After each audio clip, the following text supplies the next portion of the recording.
इन्होंने old pension scheme को लेकर कितना बवाल खड़ा किया था, लेकिन देश ने जब इनका झूठा गपबाजी, गुमराह करने के तरीके पकड़ लिए, तो अब ये ओपीएस का नाम लेना भी बंद कर दिए हैं। वहीं दूसरी तरफ भाजपा है, कर्मचारियों की हितैषी भाजपा सरकार नई पेंशन स्कीम लेकर आई। इसमें कर्मचारियों के लिए निश्चित पेंशन की गारंटी है। इस नई पेंशन स्कीम का देश भर के कर्मचारियों में व्यापक स्वागत हुआ है। सरकारी कर्मचारियों ने इसे उस पर बहुत खुशी जताई है। माननीय प्रधानमंत्री जी, आपने कर्मचारी हितैषी सरकार होने का दावा किया।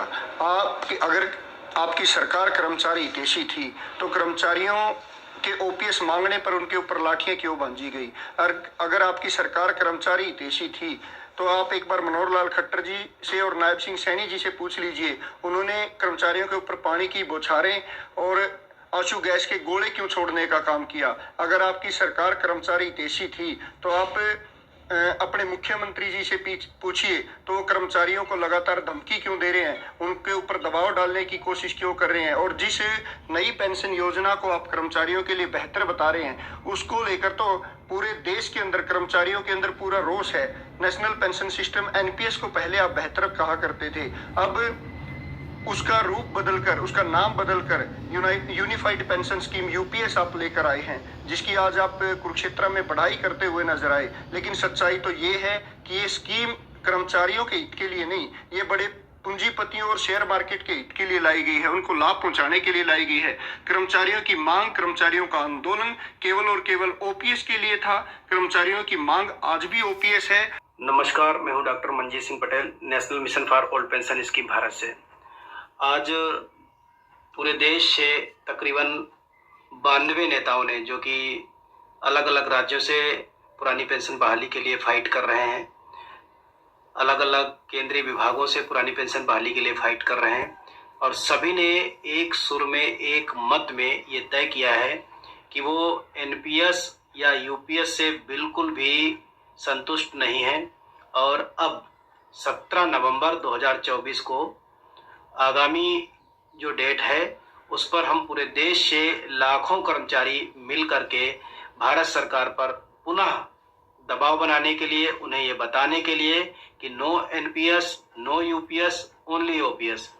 इसके लिए हम 17 नवंबर 2024 को एक विशाल रैली का आयोजन कर रहे हैं, जिसका नाम होगा पेंशन जय घोष रैली।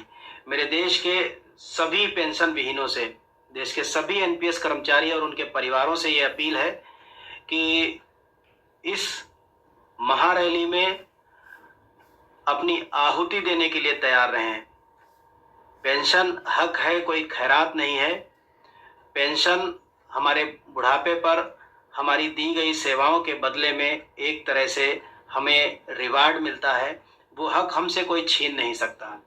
हम कुछ बहुत ज़्यादा नहीं मांग रहे हैं, हम केवल old age social income security की गारंटी की बात कर रहे हैं। हम आपसे कोई खजाना नहीं मांग रहे हैं।